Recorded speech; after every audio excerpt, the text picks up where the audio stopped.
You can go on in 10 seconds.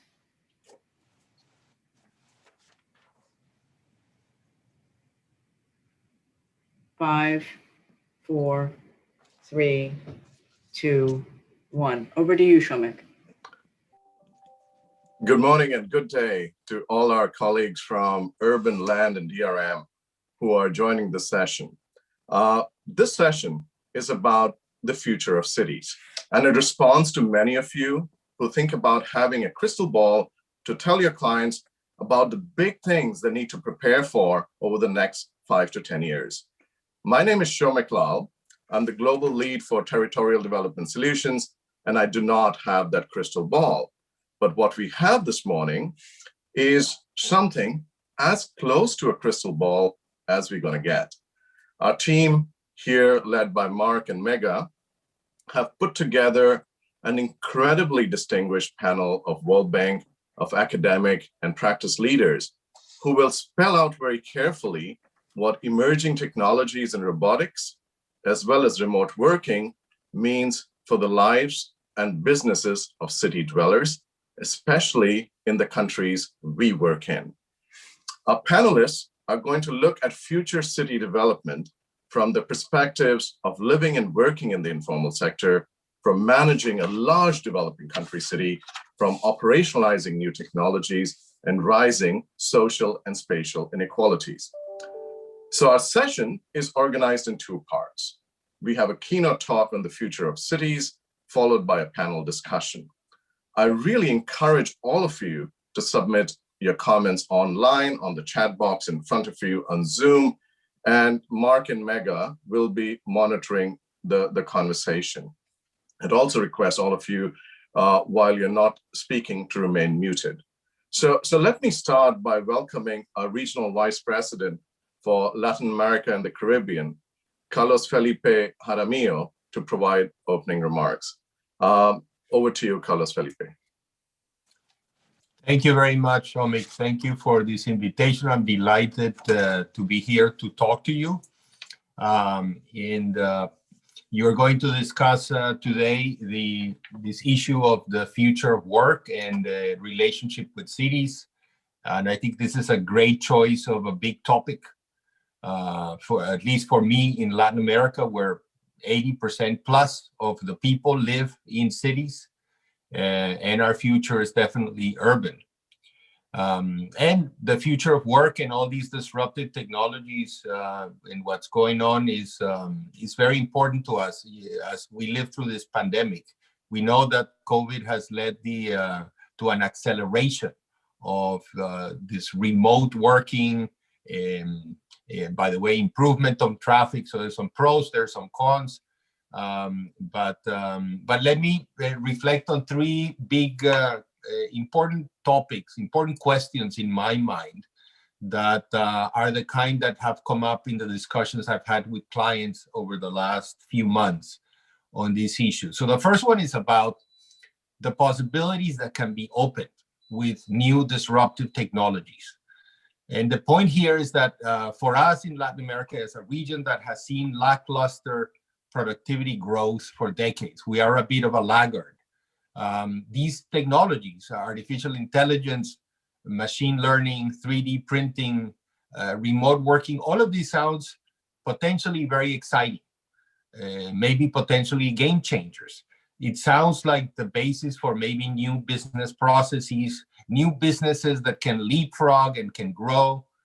It sounds like the stuff of startups and incubators and apps and growth in new markets, perhaps even exports of services mixed with manufacturers, etc. So the big question here is, how can we translate these technological disruptions into strong growth? What do we need to do to make this a reality? That's, to me, a big challenge. The second related question is about managing the disruption and the nature of work. As we see these technologies disseminate and hopefully open paths to leapfrog, the big question is, can this be done in a way that offers significant amount of good quality jobs? And I say this because we need in Latin America, and I'm sure elsewhere, a lot of second generation jobs. Let me call them entry-level middle-class jobs for people who are ready to go beyond sort of very simple manual labor. They have now acquired some education and they're ready for that next step. And we need lots of them. So can we replicate something like what the US and the European countries went through in the past 100 or so years after the Industrial Revolution, when basic manufacturing spread massively and gave those coming from rural settings a step up into the middle class? I think this is a huge question of much debate today, as we see, the big companies, the Facebooks, the Googles. Yes, they've done well, they leapfrog, whatever, but they don't generate as much employment. So that's a bit of a worry for me. What can we do to ensure that these disruptions can generate the jobs that we need? And then my final question, this is about inequality. So Latin America and the Caribbean, unfortunately, is a region well known for its inequality. We are, unfortunately, one of the most unequal, maybe the most unequal region in the world. Over 100 million people, which is about a fifth of the population, live in slums and informal settlements in urban centers. This is a big blemish in our development. And now join that with the fact that less than half of the population, maybe half of the population, has by now managed to get access to broadband and to the internet and to the digital world of the future. So how can we accelerate access to this digital world and the skills to be able to use it productively, so that we don't have to wait a couple more decades for this access to really spread to the bottom 50% of the population? Because by then, I'm very concerned that the bulk of the benefits of this digital revolution will have been captured by the top 50% of the distribution, entrenching even more the inequality of the cities and the inequality of the region. So in other words, and to summarize, how can we disrupt the disruption so that it can truly benefit the poor? So with these questions and ideas in mind, I greatly welcome the discussion that will take place between our guests today. Thank you very much. Thank you very much, Carlos Felipe, for those insightful thoughts on the role of disruptive technologies and jobs, on catch-up of countries, on digital skills and inequality. And I think these are really fundamental issues that I hope our panelists will get to during the conversation. Let me now invite Richard Baldwin for the keynote talk. Richard Baldwin is a professor of international economics at the Graduate Institute in Geneva, and he's editor-in-chief of Vox since he founded it in 2007. He's one of the world's leading authorities on international trade issues, on globalization, on economic geography, and European integration. And what he'll talk to you about comes from his latest book, The Globotics Upheaval, Globalization, Robotics, and the Future of Work, which has really, Richard, motivated a lot of our thinking as we were shaping up this conversation. So Richard, welcome, and over to you. Thank you very much for that kind words of introduction, Soumik. And I'm not sure I'm going to be able to answer all of Philip's questions, but maybe I can stimulate some thinking about how to approach them somewhat different. They were tough questions, good questions, but let's give it a go. So what I'm going to do here is share my screen, and hopefully I'm doing that correctly. So do you see my screen now? Yes, hopefully? Yes. Yes. Okay, perfect. Okay, and let me go into presentation mode. Okay, so my talk is about the changing nature of work and this future of cities. And I know that kind of inverts it. This is all about the future of cities. But since I know a lot more about, or I've thought a lot harder about the future of work, I'm going to go with that. And that's what most of the talk is going to be about.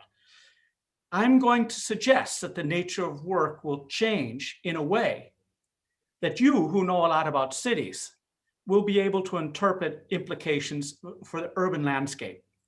I think they're relatively obvious, but then I haven't spent a lifetime studying cities or running cities. So mostly I'm just going to lay it there, and hopefully get the panel will pick up and really dig into what the changing nature of work means for the cities. So let me just start. This is the book that Soumik was referring to, The Globotics Upheaval. Now, this is a basic message of the book. I'm going to argue that Digitech is launching two enormous forces at the same time: automation and globalization. And this time, those two forces are affecting the future of office work, not just factory work, not just farms and mines. And I would argue that it's coming, I won't have too much time to say today, I only have 20 minutes, but in the book, I argue it's coming faster than most think and in ways few expect. I'll touch a little bit on that. Now, there's a couple things I want to point out here. There tends to be a discussion in our profession and the wider world as to whether it is robotics or globalization. And what I want to argue here is that it's both at the same time, driven by the same technology. And I date it as sometime around 2016, because that's when several major publications called the year of AI, when it kind of was different from ICT. Now, globotics. Globotics is an ugly but hopefully memorable word that smashes together globalization and robotics. And the reason I invented that word for this book is exactly, as I said before, to refocus attention on the fact that both globalization and automation are happening at the same time. And this time, they're focusing on service jobs. Now, when I talk about globalization here, I'm going to be talking about service globalization. And in the book, I made up another word called telemigration, which is like telework, but done from another country. And I'll also sometimes call it RI, or remote intelligence, because what it is remote intelligence is entering the offices in rich countries and changing things. And the book, as it's written, is focusing mostly on advanced economies. In this talk, I'll also talk a little bit about emerging, not just a little, I'll talk about emerging economies and what it means for them. And I've written a paper for the UN Wider in September 2019, where I laid out my thoughts more precisely on that. The paper is called Globotics and Development. Now, on the robotics bit, I'm not talking about those steel robots that you see in all the news feeds that are so sexy and you see them doing amazing things. I'm talking about software robotics, which in the book I call white collar robots, because there are robots that are replacing white collar workers, not blue collar workers. And I'll also call that artificial intelligence, or AI, to sort of sync against RI and AI, with both affecting service jobs. Okay, and I'm going to argue that in the rich countries, the rich nations, the rich economies, globotics is going to be an upheaval. Basically, a very large share of the population has been protected from wage competition and globalization's forces due to the non-traded nature of services. And that non-tradability was mainly a technological issue.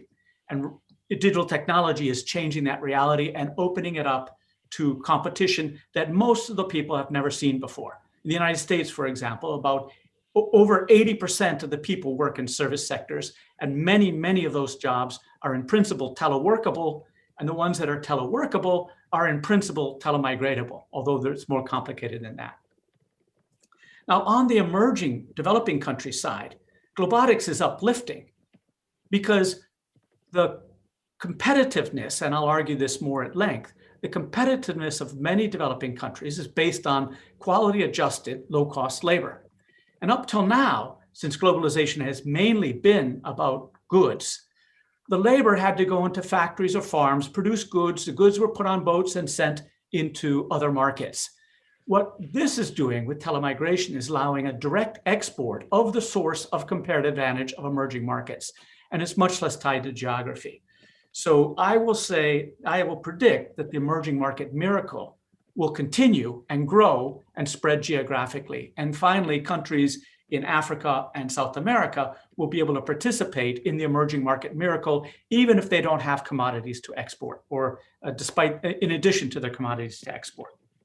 Okay, let's dig into this here. Office automation.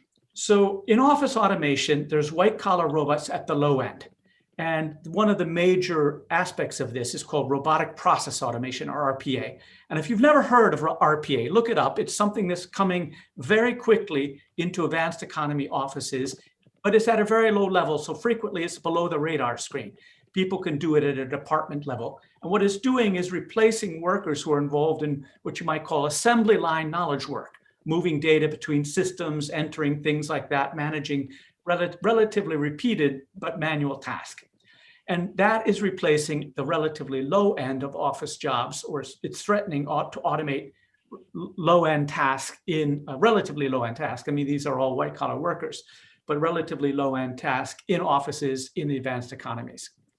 There's also high-end white-collar robots, and these are basically sophisticated AI platforms. Almost all of us will have heard of Watson, but there's many others. There's Amelia and Rachel, the Bank of America. Many, many big companies have their own AI platforms. Now, what these can do is much more. So, for example, just to take a very newsy idea, you probably all read that former President Donald Trump has to turn over his accounting office has to turn over his tax records and the records behind the tax records.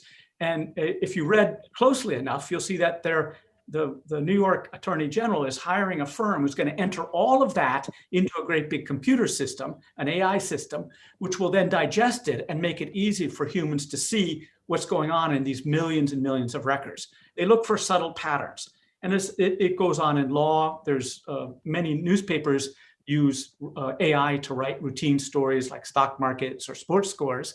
It's also in some aspects of medicine, accounting, HR is increasingly automated. So these are more sophisticated kinds of white collar robots, and they're threatening to substitute for a higher level. So this is not like in manufacturing, where the robots are really substituting for people who are working with their hands, who are relatively unskilled and relatively uneducated workers.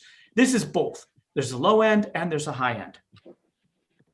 Now, when it comes to the globalization of office tasks, I used to have to spend a lot more time convincing people outside of North America anyways, that telemigration and telework is a real thing, that people can telecommute. Now, much of us, especially I'm sure most of the people on this screen have done a lot of work from home. And so it's not so mysterious now for the whole world. But I brought a couple videos to sort of help you dial into what I am talking about when it comes to telemigration. And there's a low end, which is data entry. That's what I'm going to play right at the first moment. This is a clip from an Economist magazine video, and they're talking about the human cloud, which is essentially what I'm talking about with telemigration. So here it is. Yep.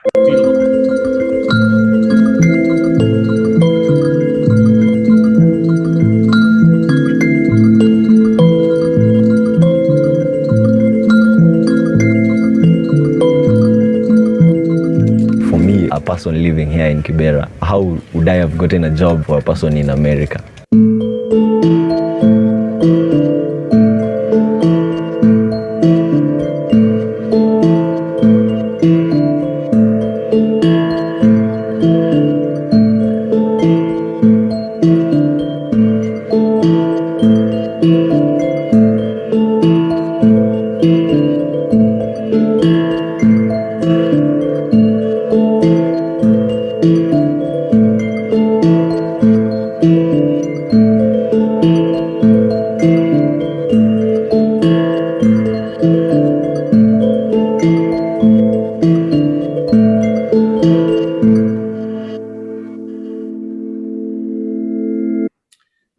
Retain at least one thing from that. The Kenyan government is training 1 million young people to join this human cloud industry. So it's not a small thing, and Kenya's not alone. Here, I want to show you the high-end version of this, where the offshoring is replacing more skilled workers in advanced economies and networking high skilled workers all around the world. I'm Adrian McDermott, and I'm the Senior Vice President of Product Development for Zendesk. Zendesk is a cloud-based customer service platform. Currently, we have engineering teams in Copenhagen, Dublin, Melbourne, and Singapore. We have a large support presence in Manila. We had a need to build a team that focused on integrations and finding people with very diverse skills and knowledge of other people's software.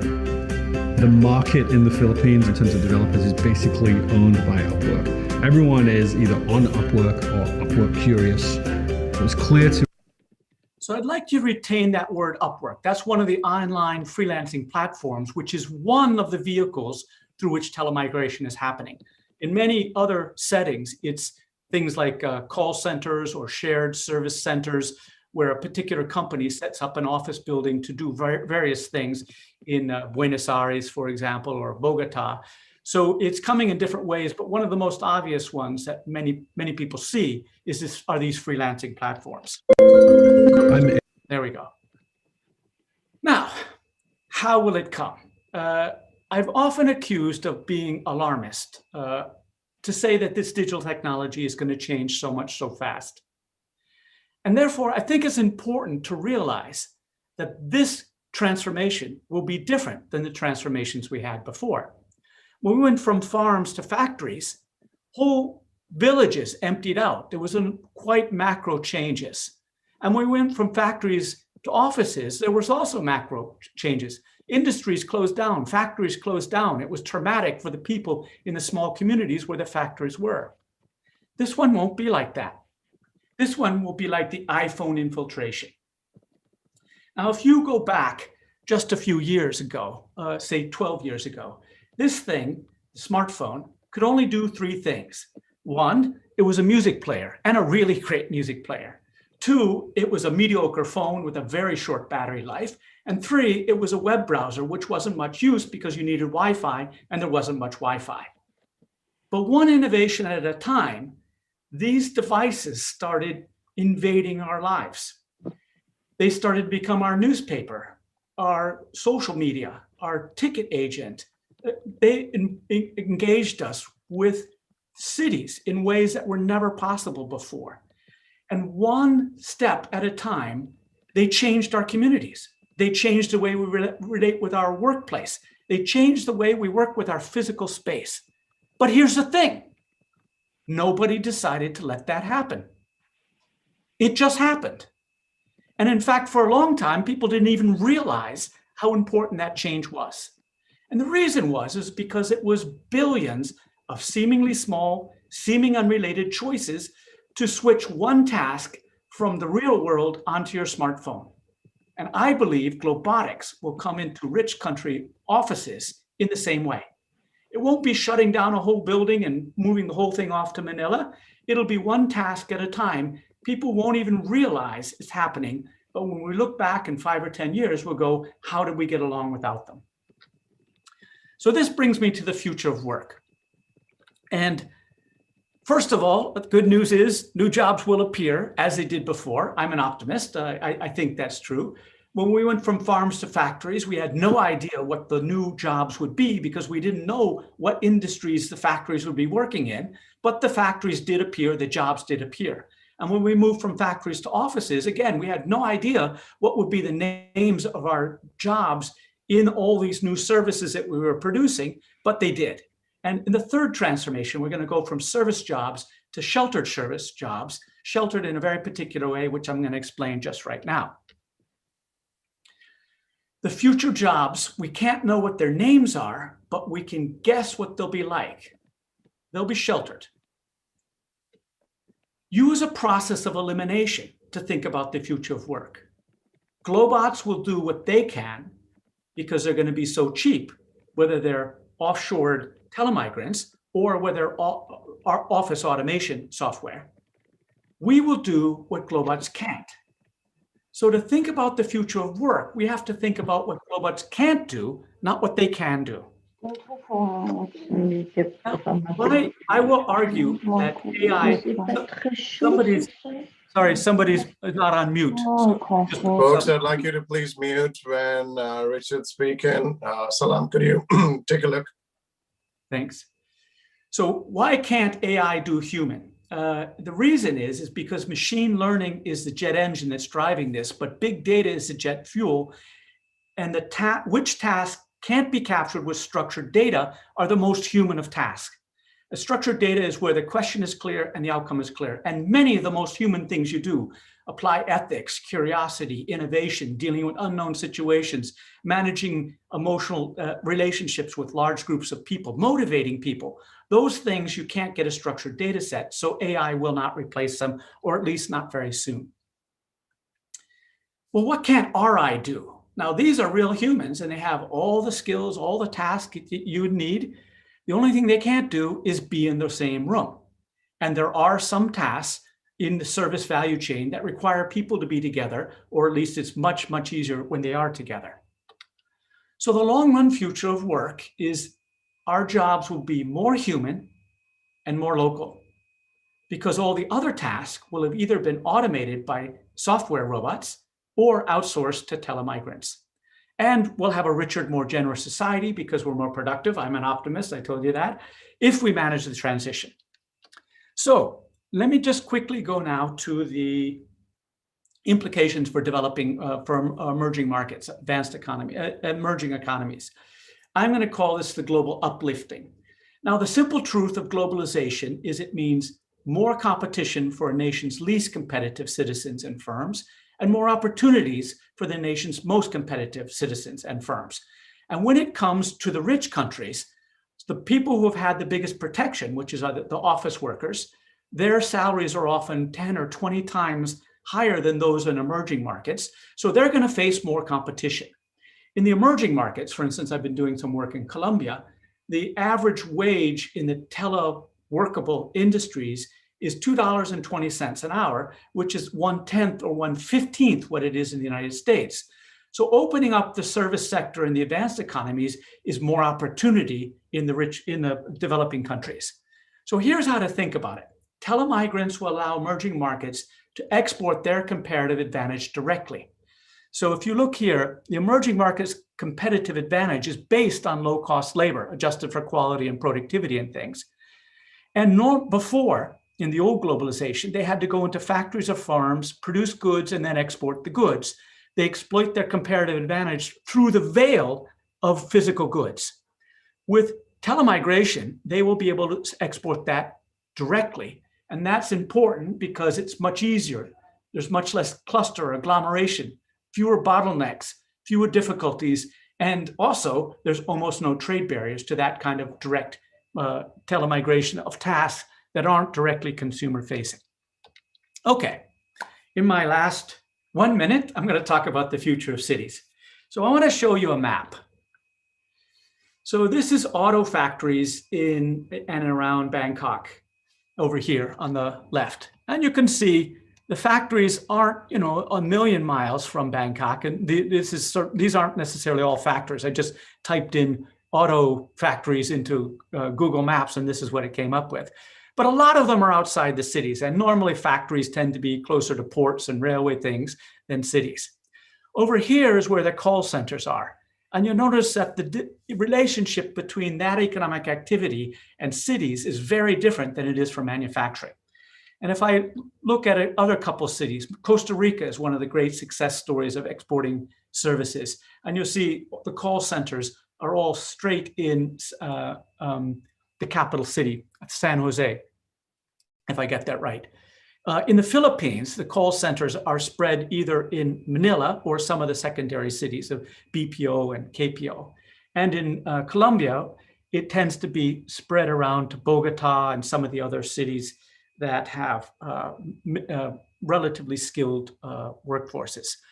So I'm not going to tell you what this means for the future of cities, but I'm going to lay it on the ground that the export industries of the future in many developing countries is going to be based on cities, services, and training, not factories, equipment, and technology.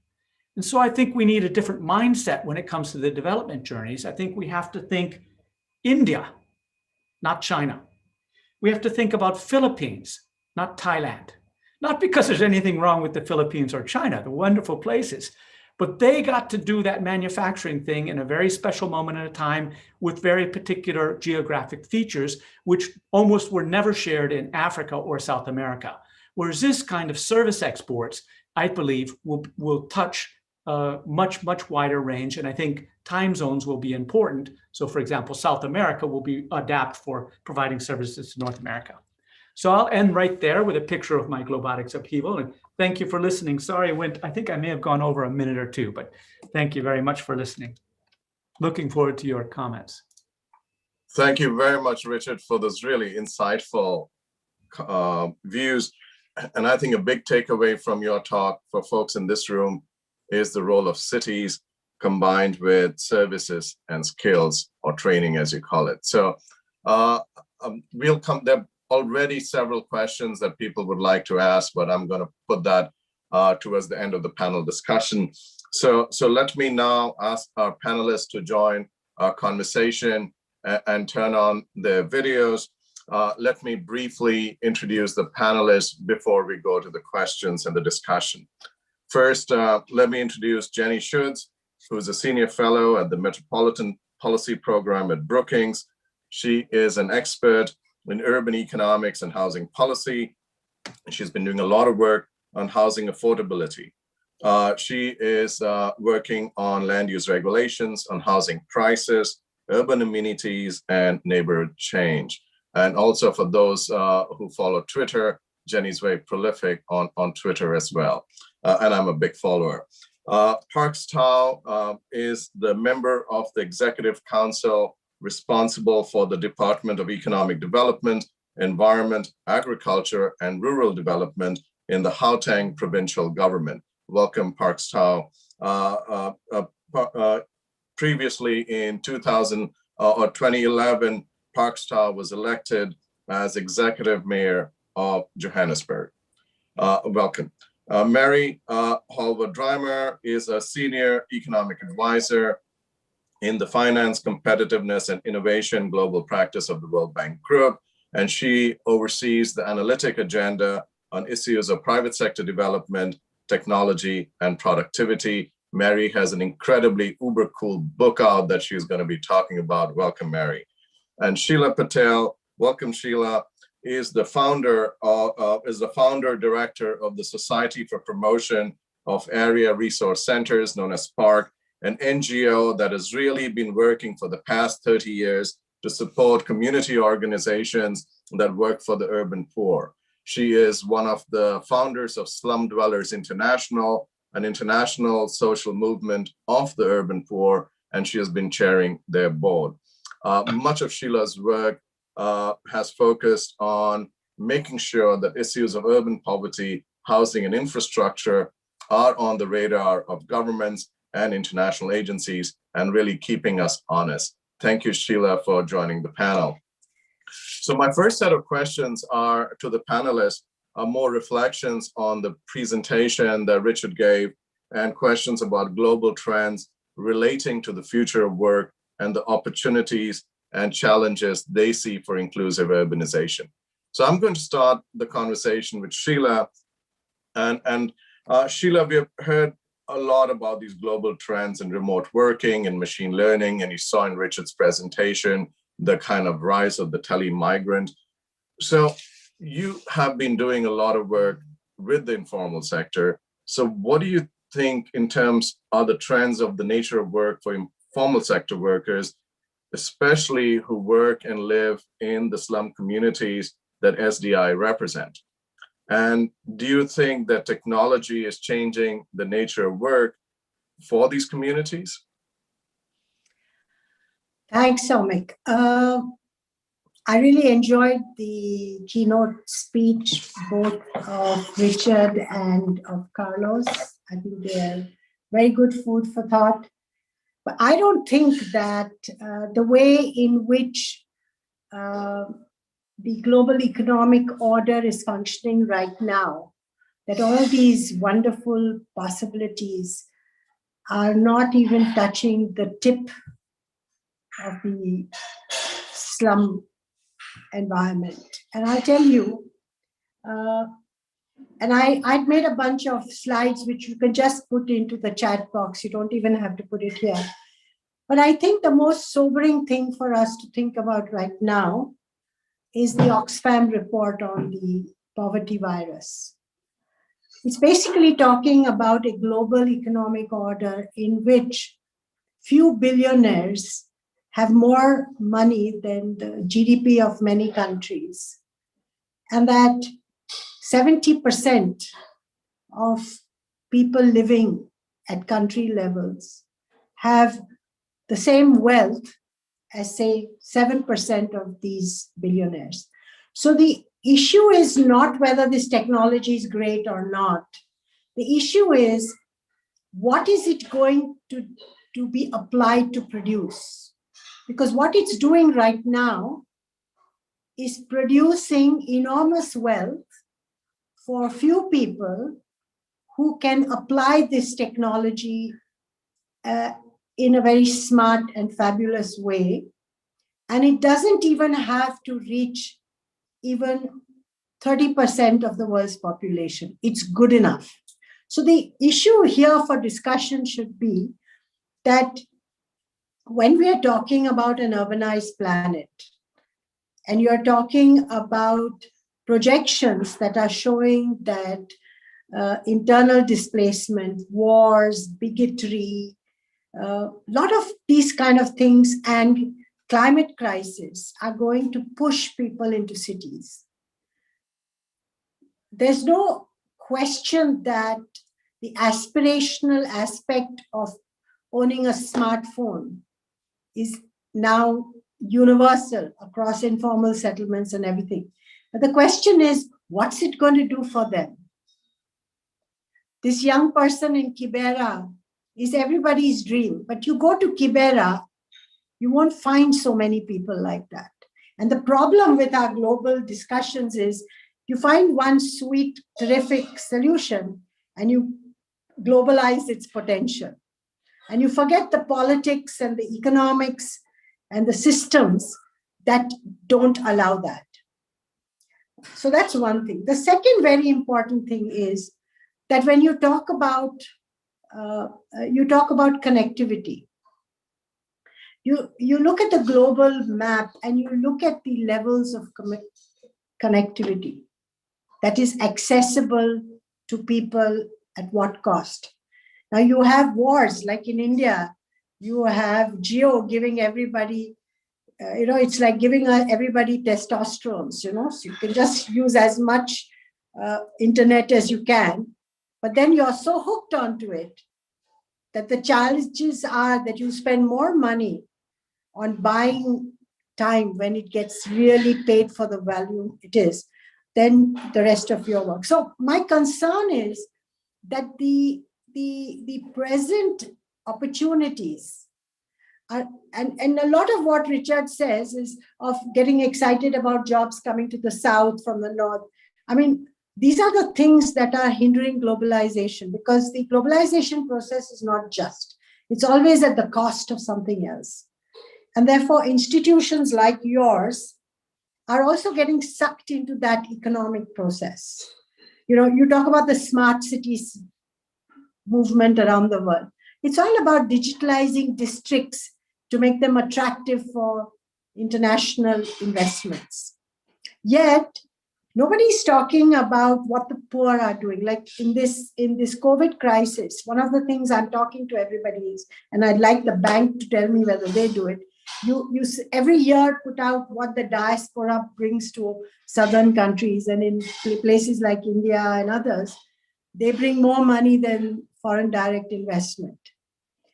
You look at the combination of what social security systems in countries in the global south do, and what is the volume of money that poor people living informally in cities send to their village kinship group.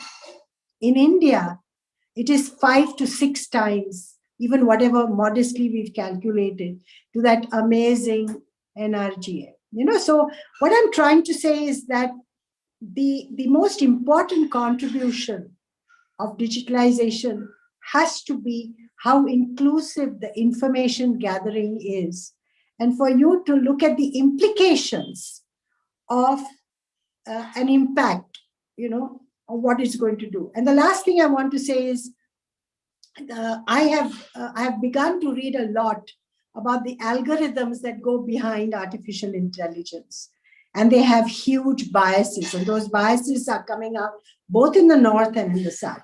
So my issue is not to say, ditch it, don't do it, it's not exciting, but it's going to be as inequitable if we are not careful, that if senior designers and processes are not in pursuit of privatizing the wealth that is generated by that, and produce more goods for people across the spectrum. So I'll stop there. Thank you, Sheila, for those rather sobering thoughts on the exacerbation of inequality with the rollout of digital technologies. And we'll come to that through the discussion in the panel. Let me turn to Jenny next. And Jenny, in newspapers, at least in the United States, there's a lot of discussion about the emptying out of places like San Francisco and of large cities and of real estate booms in places like Florida. Do you think this trend's going to last? And more importantly, do you think this is the answer to the more affordable housing, towards more affordable housing markets in the future? That's a great question. I think we need to start by kind of framing how big this move to remote work is. And as Sheila pointed out, there are a lot of inequities built into it. Even among high-skilled workers, not everybody can work from home. So Pew did a survey recently, and they found that over 60% of people with college degrees can work from home all the time or most of the time. But fewer than 25% of people with high school degrees can work from home. So high skilled workers are much more likely to be able to do this, but even there, it's not the same everywhere. And this really has different implications across industries, which translates into different rates of telework across cities.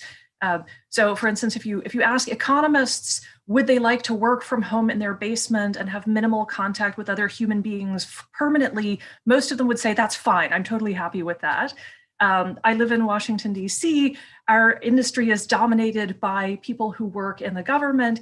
If you ask elected officials and lobbyists, would you like to work from home in your basement permanently? They're going to tell you, you're crazy. Of course not. I want to go to lunch. I want to talk to people. I want to have face-to-face contacts and interactions. The entertainment industry is also very heavily driven by personal contacts and relationships. And Zoom is just not the same for those kinds of industries. So, the cities that we're seeing having a lot of people who want to move out fall into some really specific dimensions.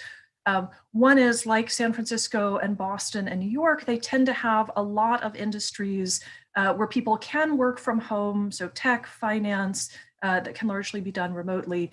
The other thing is that these are really, really expensive cities. And so many of the people who were living there, even though they were paid high wages, housing costs were disproportionately high because those cities have chosen not to build enough housing for the past 30 years.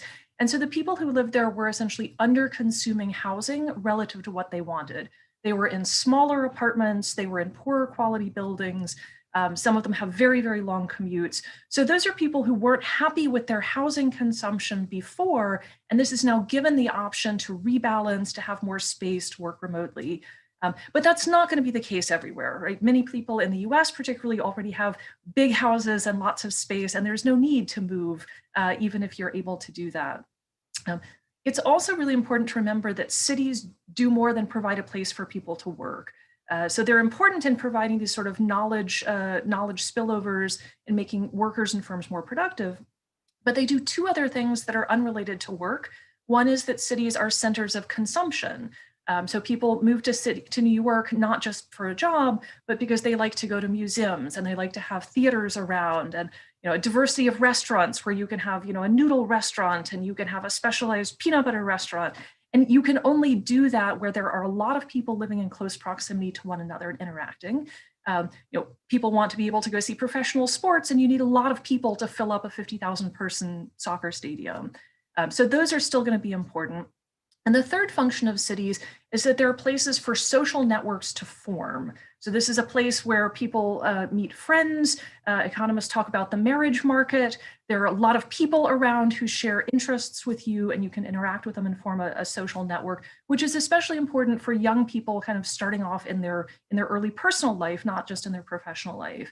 People are attached to places, not just as a place of work, but as a place that has a community, that has anchor institutions, and people form attachments to other people who are embedded in a place. So the idea that you would pick up and move and leave your friends, your kids' friends, your church, your social networks, all of the sort of the civil society, people are attached to that, and they don't necessarily want to move elsewhere.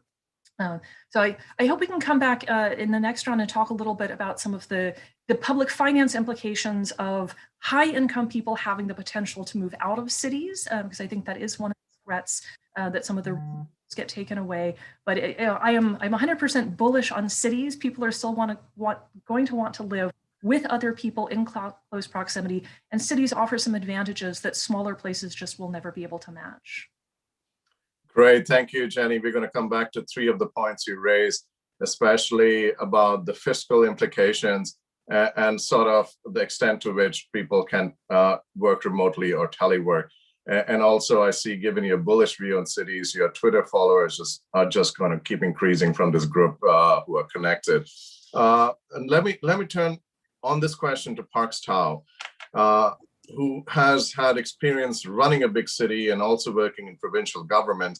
So Parks Tao, working from home is great if you have a home and if you have a job. So if less people commute to work, there may be less of an incentive for public agencies to invest in public transport, further making costs higher for poor people. But investments in making infrastructure more flexible or changing uses could mean a lot more upfront costs for city and provincial governments, and this is in a highly fiscally strained environment. So what do you see, given your work both in Gauteng as mayor and as former mayor of Johannesburg, are some of these inherent conflicts and contradictions in these approaches? Well, thank you very much, Somik, and good day to everyone. I think COVID-19 has, to a large extent, exposed the extent of inequality in our cities, and South African cities have experienced this in a very practical way, because in reality, it has meant a number of issues that, whilst we're dealing with them, required an additional set of interventions. The first is that during lockdown and during the height of the COVID pandemic, at least in our country, we experienced the inevitable reduction in revenue for both national and subnational government. Yet at the same time, the increased demand for infrastructure and utilities.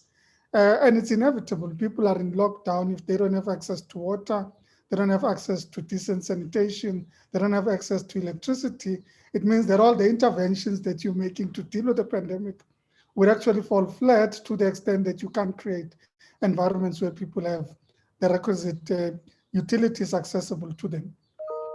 What it also meant was that we experienced, particularly amongst the poor, those who could not work from home, increased levels of job losses in the country.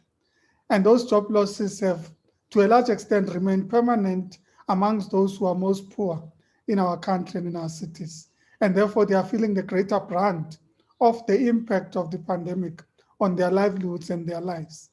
Yet it is at this time that we need interventions that would stimulate economic growth through counter-cyclical investments that is so crucial. So in essence, yes, reduced revenue, but you need increased expenditure for counter-cyclical investments and increased expenditure to ensure that people have basic access to utilities. And thus it demands of government to be able to make serious decisions about how it packages its stimulus package and how it rolls out the stimulus package. And I'm not going to spend time talking about how we've designed our stimulus package, safe to say that what it has meant, though, particularly in terms of the future of work, is that we've experienced, like the rest of the world, significant changes at a phenomenal speed of the experience of work and the future of work. And it is evolving on an almost daily basis. And thus it requires that we invest in infrastructure in such a way and a manner that it is able to be utilized in the future. So you should be able to reuse the infrastructure that you've invested in. You require flexibility in the infrastructure that you've invested in, and you require infrastructure that can adapt to different conditions based on changing demand that is changing continuously. And therefore, we must have the ability to invest and have the appetite for calculated risks that invest in infrastructure, acknowledging that the future is difficult to tell, but with calculated forecasting, we should be able to take calculated risk about where and how we should invest in infrastructure, but also invest in such a way that we don't lose the bulk of that infrastructure, because the future of work and therefore the future morphology of our cities is changing. Thanks, Somi. Thank you, Parkstow. I really appreciate the point that you make, that infrastructure should not be only locked into today's realities, but should anticipate the likely changes we're going to see down the line, and how city leaders can think about that would be really useful. Let me now turn to Mary.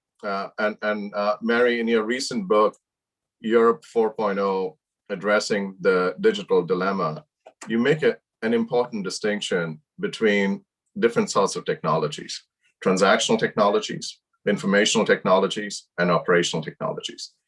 Can you explain to our audience what this distinction is and why it matters when we think about the economic impacts of COVID across cities, as well as the longer-term implications of the potential for convergence in economic performance across cities? Sure, thank you very much. And it's a real pleasure to be part of this discussion, and the energy around the topic is great. So one of the things that we wanted to do was sort of look in this sort of broader expansion of digital technologies to differentiate three different types based on their sort of underlying economic dynamics, that everything digital is not the same, and they open different kinds of opportunities. And we also were interested in impacts on three different things that policymakers and people care about, namely about being competitive, being able to have sort of expanding opportunities and being productive, that these opportunities are inclusive, including for smaller firms, for entrants, and for some lower skilled workers. And then the geography question, is this something that was going to reinforce sort of existing production centers? Is this something that gives opportunities for more remote areas to take advantage of these opportunities? So the transactional technologies are a little bit like the sort of telemigration that Richard was talking about. It's more bringing together sort of platforms, the two-sided markets, the network effects. It's expanding access to markets that people would otherwise not have. And so you can think of this sort of from anything from the sort of from an Uber to Amazon to Alibaba, et cetera. Or different kinds of sort of gig work that Richard was talking about. And when you bring this to the data of who is in fact taking part in this and what does it mean for their productivity, it's actually really encouraging.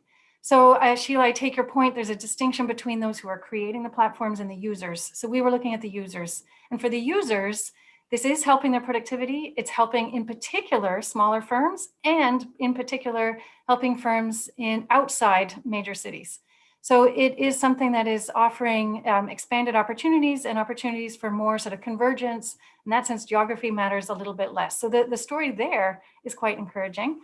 We then have this, what we called informational, which is a little bit closer to the sort of software robotics that Richard was talking about, much heavier on data and data business models, data analytics. So it's really about the sort of the cost of computing and data really coming down and taking advantage of that. Here, even for some of the users, the skills are a little bit higher. And what we find is that there's been sort of a shift over time. So some of the initial software robots, as they were helping smaller firms, and in particular helping in more remote areas, sort of connecting business models and sort of feedback between suppliers and those up the value chain in ways that were spreading sort of productivity gains. More recently, that has been less true, and it is increasingly concentrating benefits. Some of this is because, as Richard was showing in his pictures of cities, the skills that people have to use these tend to be more concentrated, and those people a little bit like to live in cities. So that is one that where geography in theory shouldn't matter so much. In practice at the moment is that a lot of those are happening very much in existing cities and where skills already have a fairly large foundation that they're being built on. The last one we talked about was operational, which was sort of more a marrying of some of the digital and manufacturing. So more like smart robotics and Internet of Things in factories. And what does this mean? And it means sort of two things. So, I mean, Richard in other work also talks about the broader sort of automation and that manufacturing is increasingly going to be automated. And we know that, we can see some of that, but I think there's sort of limits on the speed and extent of that as well. And so you do see some of that happening, and yet the sort of evidence on how much reshoring to high income areas is really kind of limited. So some reinforcing of existing production centers is happening. At the same time, you've got still sort of FDI and trade with lower income countries sort of still happening.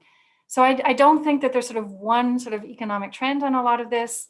It's important to look at the underlying reasons why some of them can be more inclusive, both for smaller firms and for different geographies, to understand what different locations too need as a policy environment to attract the kinds of businesses that they hope to provide the jobs that all of us are interested in. Thank you, Mary. And thanks to all our panelists for the first round of kind of insights. I keep noticing that we are receiving a lot of questions from the audience. Everyone is supercharged, right? So before we go to the second round, I'd like to ask Mark and Megha to maybe state some of the questions we've been receiving. So as we have the next round of conversation, perhaps all of you can reflect on those. And I'd also like Richard to come in at the top of the second panel to maybe provide his reflections on what he has heard, as well as respond to some of the questions. So Mark or Megha, if you guys are ready, just come on in.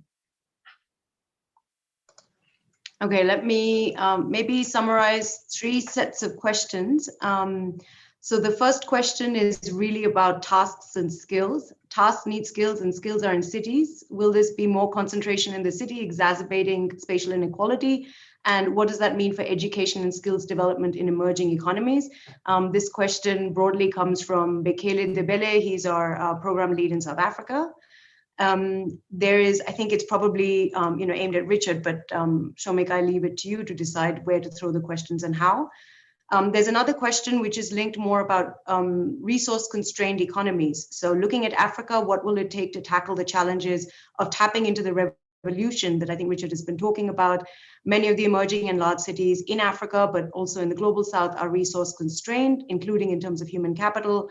What would be their priorities going forward? So that's obviously a hard question. It comes from our colleague, Abdu Mwonge.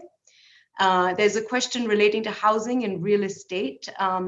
In the context where office jobs are easily transferable, what is the future of retail office space in big cities? This comes from Uri, and would love to hear the panelists' thoughts on the implications of this shift in work for the role of cities and housing provision. I believe Jenny would probably be best to jump into this. So would cities provide a more prominent role to ensure their attractiveness for this kind of new service-led jobs and to remote work? Let me stop there. There are quite a few other questions of inequality and a few on agglomeration economies. Perhaps Mark can take them up, or we can go in the next round. Thank you. Great, thank you, Megha. And Richard, I'm going to ask you to maybe reflect on some of the questions that were, trying to understand the implications of your talk, but also your reflections from what you heard from the panelists. After that, I'll kind of turn to the rest of the panel. Well, the reflections on the panel, as I was taking copious notes, basically, you all have been looking at the problems I've been looking at from a very different perspective, and I learned a lot. I didn't have anything that I could hear to disagree with. I think one way to say what Sheila was saying is this thing is made for middle-class people in middle-income countries, because in order to do work for an accounting firm or a law firm in London, you have to have a skill that's internationally recognized in London doing a task. So you're inevitably talking about people who have at least secondary education, and probably some qualifications in bookkeeping or whatever. And you need a steady electricity supply, and you need a laptop, and you need a connectivity, or you have to go to one of the service sectors. So this is not going to help the Burkina Fasos or the peasant farmers in remote Kenya. This is going to be something like it did in India, which is in Bangalore, a miracle happened. And it was localized, and it was not for everybody, but I think it's an opportunity, and it's up to the domestic governments to make the best of that opportunity. It's not going to automatically reduce, but a new source of earning a steady income in foreign exchange, and in a market where the more you sell, you won't depress the price, that's exports. I think that's really useful. So I think we got to think hard about how to change it. And when you mentioned Mary's book, I just discussed a couple days ago another book she's been writing, but I guess it hasn't been released yet, about services, where she comes up to the answer a lot of the hard questions. So I'm going to duck those. Let me quickly talk about two things. One is, there was a question by Ming Zhang about firm proximity. And then I just fall back on the old Marshallian things, that firms will share a labor market pool. So firms like to be near other firms who are doing similar things, in part because they're hiring similar workers and they don't know exactly who they need this week or that week. But if you go to London, for example, and you're in banking, you're going to be able to find a specialist in some bizarre arcane bit of finance who's actually living in London. Whereas if you go off up to Glasgow, you could maybe get that person to go up to Glasgow, but it's not as easy. So there's the pooling. There's the spillovers as people talk to people. As Glaser says, smart people go to cities and make each other smarter. So there is that still face-to-face, which is important for lots of stuff. On inequality, I'd like to suggest that maybe we're jumping to conclusions that this technology will work like the last technology. Now, if you remember, from 1870 to 1970, technology was equalizing. It was a great compression. And it was because mechanization gave more power to manual workers, and it didn't particularly help mental workers. There was nothing in machinery and mechanization for the people working with papers and pencils. The second one that came from 1970, the transformation that started with computers on a chip, it provided better substitutes for people who work with their hands, at the same time, better tools for people who work with their heads. But to make those tools work, you needed a university degree. And therefore, it led to a great skill twist and an increase in inequality.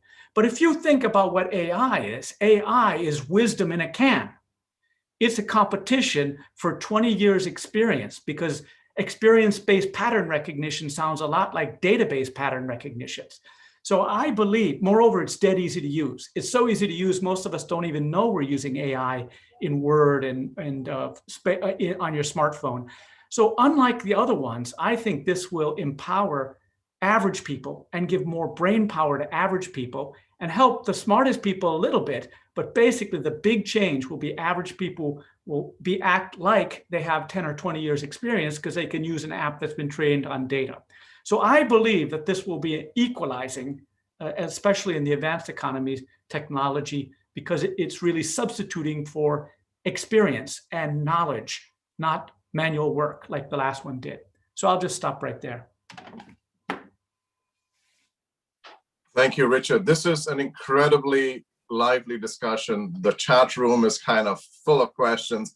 So I'm going to do something a little different. We had a round 2 of questions, and if the panelists are not going to kill me, I'm going to just pose, questions from the chat and then have you guys just come in. And it's just that people are so excited just hearing your views, right? So maybe I can put a question on inequality, and I'd just like to get folks' views on this. And I think Judy has raised a question on inequality. Judy, do you want to come in and quickly pose it? Otherwise, I'll have to try to really do a bad job summarizing your question. Yeah, thanks, Shomik, and thanks everyone. So my question is, nowadays we see the trend that a lot of these tech-based solutions are creating many opportunities but also are creating those short-term contracts like Uber, Amazon, that the workers are, struggling with their day-to-day work, but they are not proportionally receiving the wealth or benefits that they created. So this is becoming a bigger and bigger issue. What's your advice in terms of how the policy and regulations, and what's the awareness that we should move along with the technology development? Thank you. Thank you. Asmita, over to you. I'm just going to have them come in, and then I'll just turn to each one of you to provide reflections and your closing thoughts, right? Asmita? Yes, thanks for such a lively discussion. So my question is more about this loneliness that has, we are witnessing in COVID world, but as we move more toward remote functioning, what can cities and technologies do to cope up with this loneliness epidemic? Thanks. Great. Olivia? Sure. I was wondering what would be the implication of the differences between the cost and the benefits for migrants to telework versus moving, and what would be the implication for mobility to cities as well? Thanks. Finally, I'm going to turn to Austin. Austin, your questions are like 20 lines long. Could you just tell it in 10 seconds? I'm not a big Twitter user, unlike some people. No. So the key question is thinking about the difference between the way that China developed its cities to facilitate manufacturing growth. What would be the main facilitators for service-led growth in cities? Great. Thank you, everyone, for those questions. There are more questions coming in, and we'll be sharing it with the panelists later offline. I'm going to come to the panelists now for their reflections on your questions and some closing thoughts, but also an individual question each. I hope you are all okay with that. Jenny, let me start with you, right?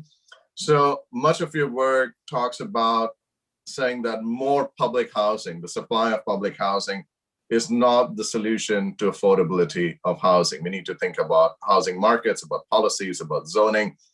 So, but folks like Park Stau are often struggling of increasing the scale of housing along with institutions that are very weak. So maybe could you just come in on that along with some thoughts on the broader discussion? Yeah, so I should say that my thoughts on public housing not being the best solution are very much based in the US. We have a particular history with public housing. It was very much tied up with displacement of low income and particularly Black communities from cities, the use of eminent domain to displace people from their homes and replace that with public housing. And so because there is this sort of stigma and historical legacy of how it was done in the US, I'm skeptical that we would do it better the next time around. We'll say that it's a really critical issue of how you provide housing that's affordable to a wide range of incomes in all cities. As people move to cities for jobs, can they find a place that is decent quality housing that provides them with enough living space that they are not passing along contagious diseases in neighborhoods where they have access to opportunity and are close enough to jobs, and in places where they can send their kids to good schools. So these are huge challenges. And how cities provide that really depends a lot on what their local ecosystem is for real estate. So in the US, in the UK, in places where the private sector is the main provider of housing, so private sector companies buy land, develop it, build housing, own and manage rental housing, the private sector is the main provider. It's useful to lean on that because that's where the expertise is and that's where a lot of the capital is. So in places like that, the public sector should be providing subsidy to poor households so that they can afford good quality housing. They can subsidize the development of housing to bring down the cost to consumers, but the public sector doesn't really have the expertise to build housing and to maintain it. Other countries approach this very differently. You know, in France, the social housing is a much larger segment of overall housing. Germany has a much larger rental segment and more regulation to protect consumers. So think about what the ecosystem looks like and how you provide it. We'll say, tying this back into the question of public finance, it matters a lot whether funding for housing, for schools, for social services comes from the local government or comes from the national government or something in between. And so one of the things that we're seeing is that, you know, locally provided services will vary a lot across places because resources are very different.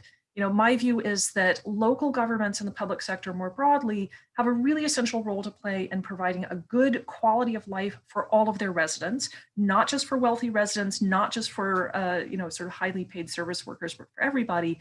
And that means that you have to provide a wide range of community infrastructure. Roads and transportation for sure, broadband is really important, but also things like schools and parks and open space. Healthcare is part of the infrastructure.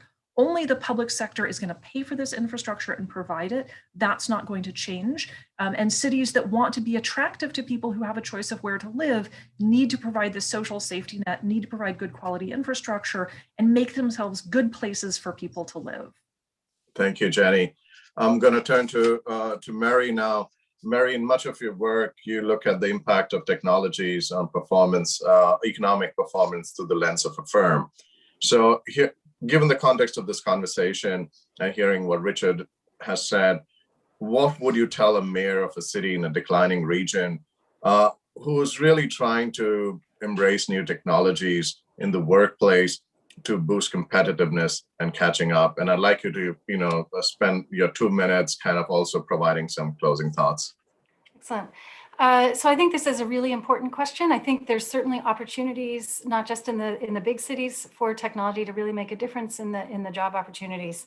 So I would say 3 things. So one is access to the technology. You know, all these opportunities either require access to Wi-Fi or a center where you can go and use this. So this is something as sort of a base opening of opportunities.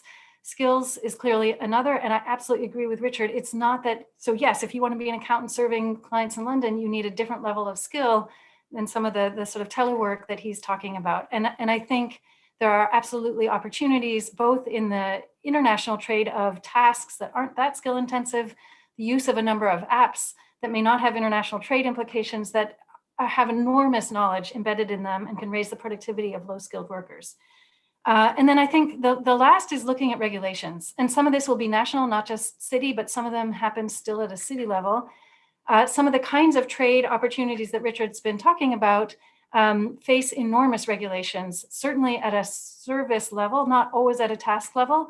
But some lower income countries would benefit enormously if more services could be more easily traded. But that's also where some of this comes at a municipal level.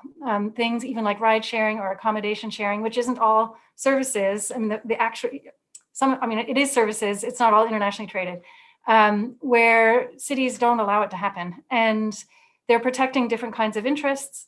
But again, these are kinds of activities which can open opportunities for a wider set, including less skilled, where really looking at what balance that regulation has, and what therefore the distributional impacts would be, I think is really important. And one last thing, I can't really touch on the loneliness, but a different sort of level of an issue that often doesn't get brought up is trust. This can be at a national level, it can be at a local level. So supplying access to ICT is great, but it's not enough if you don't trust using it and having financial transactions or paying or feeling if I pay for something, I actually will get what I asked for delivered to me, whether that's electronic or in person. And that's actually one of the huge stumbling blocks. And you see lots of places where you actually have access to ICT and very little uptake. Some of it may be skills, but there still can be in some places enormous gaps in trust in the system. So that's another sort of outreach to help people have confidence in using the system to, again, take advantage of some of those opportunities. Thank you, Mary. Let me turn to Park Style now. And, you know, Park Style, a lot of the conversation has focused on skills, and Richard brought that up and Mary brought that up. And part of what I'd like to get your views on are the sort of skills you see in the public sector that are needed, both in terms of institutional skills and perspective changes that are required in the public sector to literally future-proof our cities, coming back to your earlier point that it's not only planning for today, but being resilient in planning for tomorrow that's important. Thanks once again. And maybe to start by saying that at least my observation is that particularly in the global south, the bulk of the public service remains bureaucratized. And this is a time when, in fact, the world is evolving and looking at continuous learning, and therefore platforms to change and adapt skills. So one of the things that we do need to introduce in the public sector is a greater ability to move beyond the bureaucratic systems that we have and to ensure that continuous learning becomes an integral part of public service and public service culture. A related issue is that we need to acknowledge that, in fact, some of the way in which work is done, even in the public sector, needs to evolve and adapt, and that artificial intelligence and other technologies are having a greater role in the work that is done in the public service, and that public servants themselves would need to match their own capability and skills to that evolution of the technology that is in fact moving ahead of what's happening in the public sector, at least to the extent that I've observed it. But just to segue a bit into one of the points that Richard raised, and this is the opportunity that technology provides to enable, particularly the evolving technologies, to enable addressing inequality and the challenges of inequality. Of course, an important element of that would be about access to infrastructure. And one of our experiences is the extent to which the private sector is fairly quick to run into an environment where the profit margins are fairly clear and utilization and demand is very clear, but that poorer communities necessarily depend on public investment initiatives. And our experience is that public investment initiatives generally lag behind, are not flexible, do not evolve at a fast pace, and therefore there are challenges that are posed by that. So creating greater collaboration between both public and private sector and enabling these to invest in infrastructure in such a way that it becomes accessible to all in communities is going to be an important element of that. And of course, access to technology has demonstrated that it has the great equalizing effect on skills and skills development. To the extent that people have access, they could be able to access skills opportunities and upgrade their own capabilities and skills by actually having access to technology. So the issue is almost a chicken and egg situation. Who and at what point is the investment made that would enable that equalization effect or equity creating effect of technologies? And I think that's going to be one of the things that we need to resolve, particularly in the global south, and resolve fairly quickly. Thank you, Park Style. We are running over time, so I'm gonna do one thing, is that I'll ask Sheila and Richard to come in that order to provide a 1 minute kind of closing thoughts and remarks. That'll be really great. Thank you. Sheila. Okay. While we were talking, it reminded me that this is the first Zoom call in which I haven't heard my community network saying, "Can you hear me?" Because that's the state of poor people's access to the net. It's, I think, the most said about phrase here. So I think when all of you talk about the Bangalore excitement, you must remember that only 5% of Indians speak English. And they were the ones who were able to participate in that process. So talk about inequality related to what mainstream culture facilitates and doesn't facilitate. The second very important thing is this issue of new technologies, isolation, and mental illness is a serious one. Mental illness is going to kill more people than any disease in the next 25 years. And we have to look at the relationship between the whole digital transformative excitement that we have and the kind of isolationist environment You know, it's like in that photograph where everybody's sitting together, but each one's looking at their phone. I mean, that's a serious problem. The third thing which is important is you have to, I don't think everybody's really understood until COVID issues came up, the whole challenge of migration, who migrates, where, to do what, and how. And it's almost like the bottom 45% percentile of people's lives in relationship to migration is not understood. A lot of the European and Northern institutions study about migration is more to stop migration to the North. But on the whole, the politics and the implications of that on cities is not understood completely. And finally, there are two issues related to trust, which the other people brought about. More and more mainstream political parties and government is using mainstream media for propaganda.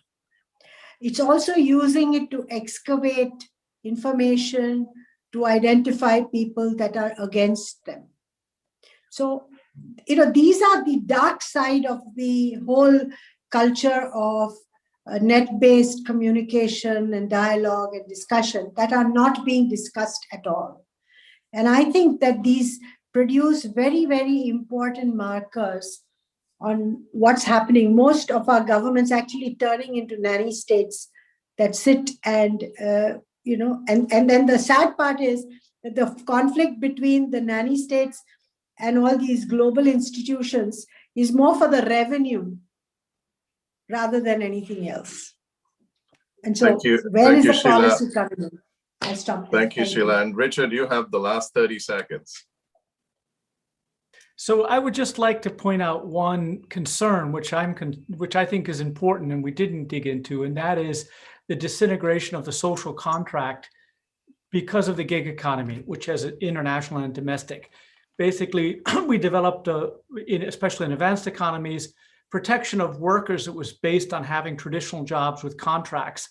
But as that broke up, we didn't replace it with a sort of upgraded version of the social contract. And I think it's incredibly important that we think about how the disintegration of traditional contracts and jobs needs to be matched with a new social contract. And that's not talking about the slum dwellers. They didn't have one to start with, but they've always had these kind of independent jobs. But in advanced economies, it's an issue that I think we need to talk more about.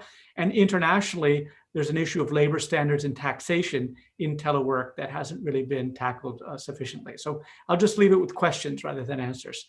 Thank you, Soumik. Thank you very much to our absolutely awesome panelists and our keynote speaker and Carlos Felipe for giving us a really thought-provoking discussion.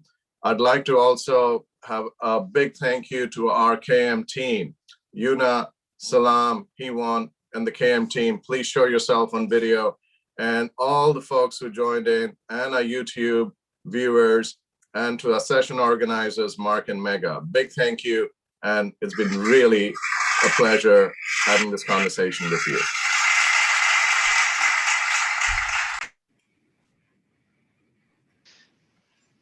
Thank you, everyone. Thank you.